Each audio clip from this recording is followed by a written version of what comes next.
ہمارے امیر محترم، جن کی رہنمائی میں فیتھ ایجوکیشن فاؤنڈیشن دن دگنی رات چگنی ترقی کر رہی ہے، میں ان کو دعوت دیتا ہوں کہ وہ اسٹیج پہ آئیں اور فیتھ ایجوکیشن فاؤنڈیشن کا مختصر تعارف فرمائیں۔ جناب محمد بن اشرف صاحب، فیتھ ایجوکیشن فاؤنڈیشن کے امیر۔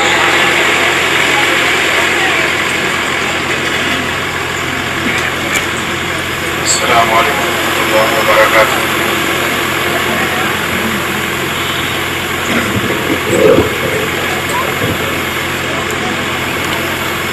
الحمد للہ رب العالمین والصلاۃ والسلام علی اشرف الانبیاء والمرسلین، اللہم صل وبارک وسلم علی سیدنا مولانا محمد وعلی آلہ واصحابہ اجمعین۔ اعوذ باللہ من الشیطان الرجیم، بسم اللہ الرحمن الرحیم۔ یریدون لیطفئوا نور اللہ بافواہہم واللہ متم نورہ ولو کرہ الکافرون۔ صدق اللہ العظیم۔ محترم حضرات، یہ سوال کہ قیامت کب آئے گی پچھلی امتوں میں بھی دلچسپی کا باعث رہا ہے۔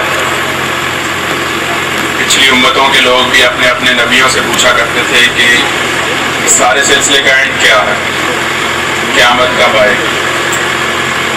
ان کو قرب قیامت کی، قیامت کے نزدیک ہونے کی نشانی یہ بتائی جاتی تھی کہ جب آخری نبی آ جائے گا، جب دین مکمل ہو جائے گا، اللہ کی آخری کتاب آ جائے گی، اس کے بعد اینڈ ہے، اس کے بعد قیامت ہے۔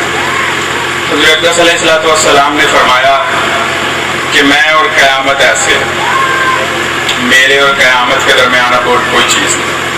حضرات، آپ سب کے علم میں ہے کہ اللہ تبارک و تعالیٰ کا آخری پیغمبر اور رسول آ چکا ہے، دین مکمل ہو چکا ہے، انسانیت کے نام اللہ تبارک و تعالیٰ کا آخری کلام، آخری پیغام انسانیت کی طرف اتارا جا چکا ہے، یعنی القرآن، قرآن مجید۔ اب اس قرآن مجید کو ہم نے پڑھا، 1432 ہجری والوں نے اس کو پڑھا۔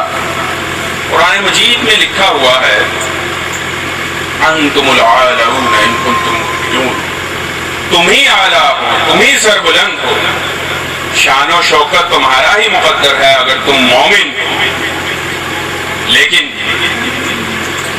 تھوڑا سا تجزیہ کیجئے، ہم سربلند ہیں، شان و شوکت ہمارا مقدر ہے، قرآن کہتا ہے کہ عزت اللہ کے لیے ہے اور اس کے رسول کے لیے ہے اور ایمان والوں کے لیے ہے۔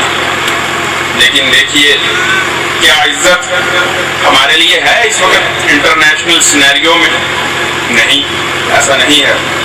آزادی کی تحریکیں لڑیں تو مسلمان، عزتیں پامال ہوں تو مسلمانوں کی، پریمپٹیو اور ڈرون اٹیک ہوں تو مسلمانوں کے اوپر،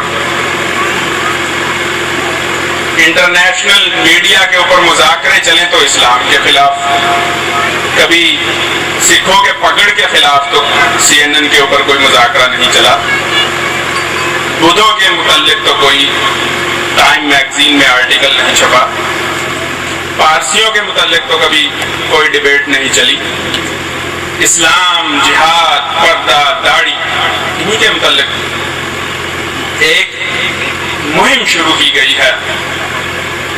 کارٹون چھپے تو حضور اقدس علیہ الصلوۃ والسلام کے، بابا گرو نانک کے کارٹون کیوں نہیں چھپتے؟ اشوک اور کرشنا کے کارٹون کیوں نہیں بنتے؟ حضور اقدس علیہ الصلوۃ والسلام، قرآن، اسلام، یہی ٹارگٹ ہے۔ فیتھ ایجوکیشن فاؤنڈیشن کے ان نوجوانوں نے جب یہ سوچا، قرآن مجید تو کہتا ہے تم سربلند ہو، تم اعلیٰ ہو، لیکن ہم تو اعلیٰ نہیں ہیں، ہم تو سربلند نہیں ہیں۔ اس کا مطلب پھر دوسرا نکلتا ہے کہ وہ ایمان ہے، ایمان حقیقی دلوں میں موجود نہیں۔ جس طرح سے اسٹیٹ بینک رپورٹ شائع کرتی ہے کہ 40% لوگ جو ہیں وہ غربت کی لکیر سے نیچے، یقین کیجئے، برا مت مانیے، شاید امت مسلمہ میں بہت سارے لوگ ایمان حقیقی کی لائن سے نیچے۔ وہ ایمان، وہ یقین، وہ آخرت کی جواب دہی کا احساس، وہ اسلام کے برحق ہونے کا احساس اور اس پر عمل کرنے کا جذبہ، لگن اور شوق اور تڑپ وہ دلوں میں نہیں رہی۔ قرآن مجید اللہ تبارک و تعالیٰ کا آخری کلام ہدایت ہے، جامع کتاب ہے، لیکن ایک معاملے میں یہ ہدایت نہیں دیتا۔ ایک ایسا زندگی کا گوشہ ہے جس کے بارے میں یہ بالکل سائلنٹ ہے، اور وہ کیا ہے کہ جب مسلمان مغلوب ہوں گے تو کیا کریں۔ تو غلاموں کو کسی قسم کی ہدایت نہیں دیتا کہ غلامی کے کیا آداب اور سلیقے۔ ان غلاموں کا مسلک ہے کہ ناقص ہے کتاب، سکھاتی نہیں مومن کو غلامی کے طریقے۔ ہمیں یہ پٹنا نہیں سکھاتی، ہمیں یہ جی کرنا نہیں سکھاتی۔ یہ تو کہتے ہیں اٹھو قرآن کی دعوت لے کر اور پوری دنیا کے اوپر چھا جاؤ۔ یہ وہ تڑپ ہے جو فیتھ ایجوکیشن فاؤنڈیشن کے نوجوانوں کو لاحق ہے۔ اقبال کا بڑا پیارا شعر ہے، میری نوائے غم آلود ہے متاع عزیز، جہاں میں عام نہیں دولت دل ناشاد۔ یہ میری غم میں ڈوبی ہوئی آواز ہی تو میرا سب کچھ ہے، اور یہ پریشان دل کی نعمت ہر کسی کے پاس نہیں ہے۔ امت کا غم، امت کا درد ایسا غم ہے، ایسی تڑپ ہے، کاش کسی کو نصیب ہو جائے۔ اگر یہ نصیب ہو جائے نا تو انسان شیخ احمد سرہندی مجدد الف ثانی بن جاتا ہے۔ امت کا درد اور تڑپ اور غم نصیب ہو جائے تو پھر انسان شاہ ولی اللہ بن جاتا ہے، پھر علامہ اقبال بن جاتا ہے، سید ابو العالی مودودی بن جاتا ہے، مولانا الیاس بن جاتا ہے، ڈاکٹر اسرار احمد بن جاتا ہے، ڈاکٹر ذاکر نائک بنا دیتی ہے یہ تڑپ انسان۔ تو الحمدللہ فیتھ ایجوکیشن فاؤنڈیشن کے نوجوانوں کی یہی پرابلم ہے کہ امت آج کیوں رسوا ہے۔ ان کی یہی تڑپ ہے، ان کا یہی بیچاروں کا مسئلہ ہے۔ یہ رات کو ٹانگیں پھیلا کر نہیں سوتے اس لیے کہ اللہ کا دین مغلوب ہے۔ کیوں رسوا ہے ہم؟ اور فیتھ ایجوکیشن فاؤنڈیشن ان نوجوانوں نے مختلف علماء سے مل کر، تحریکوں کے قائدین سے مل کر، لٹریچر کھنگال کر اپنے جو مقاصد بنائے ہیں وہ صرف 3 الفاظ ہیں: تجدید ایمان، اتحاد امت، احیاء اسلام۔ تجدید ایمان، ایمان اگر دلوں میں آ جائے، یہ دل جو ہے ایمان کی دولت سے مزین ہو جائے تو ہمارے مسائل حل ہو جائیں۔ ایمان جب آ جاتا ہے نا تو انسان کی سوچ، اس کی زندگی کے مقاصد بدل جاتے ہیں، اس کی سوچوں پر رب چھا جاتا ہے۔ دو عالم سے کرتی ہے بیگانہ دل کو، عجب چیز ہے لذت آشنائی۔ پھر انسان یہاں کا نہیں رہتا، اس کی ساری پلاننگ جو ہے وہ کوئی اور ہی کسی اور زندگی کے بارے میں ہوتی، اس کی دوڑ دھوپ۔ اور فیتھ ایجوکیشن فاؤنڈیشن کا اگلا مقصد اتحاد امت۔ میرا رب کی ذات بھی بڑی عجیب ہے، بڑی حکیم اور دانا ذات ہے، بڑا بے نیاز ہے۔ کبھی کبھی وہ ہاتھیوں کے سامنے ابابیلوں کو لے آتا ہے، تو اللہ تبارک و تعالیٰ نے ہمیں یہ توفیق عطا فرمائی کہ اس فرقہ بندی کے ہاتھی کے سامنے، فرقہ بندی کی اس بلا کے سامنے، اگرچہ ہم ابابیل ہیں لیکن اللہ تبارک و تعالیٰ نے ہمیں جو مقصد دیا ہے وہ بہت بڑا ہے، وہ یقیناً ہماری زندگیوں سے بڑا ہے۔ اور فیتھ ایجوکیشن فاؤنڈیشن کا آخری مقصد احیاء اسلام۔ قرآن کہتا ہے کنتم خیر امۃ، تم بہترین گروہ ہو، تم سب سے بہترین امت ہو۔ ہم انسانیت کے سردار ہیں، امام ہیں۔ ہر معاملے میں انسانیت کو گائیڈ ہم نے کرنا ہے، سیاست سکھانی ہے لوگوں کو ہم نے، چاہے وہ واشنگٹن والے ہوں، چائنا والے ہوں، رشیا والے ہوں، جرمنی والے ہوں، نیٹو والے ہوں، کوئی بھی ہو۔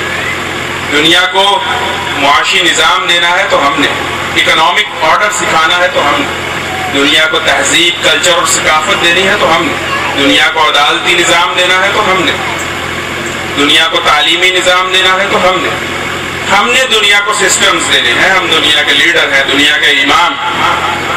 لیکن برس برس کی پٹائی اور غلامی نے ہمارے ذہنوں سے ہمارا یہ منصب نکال دیا۔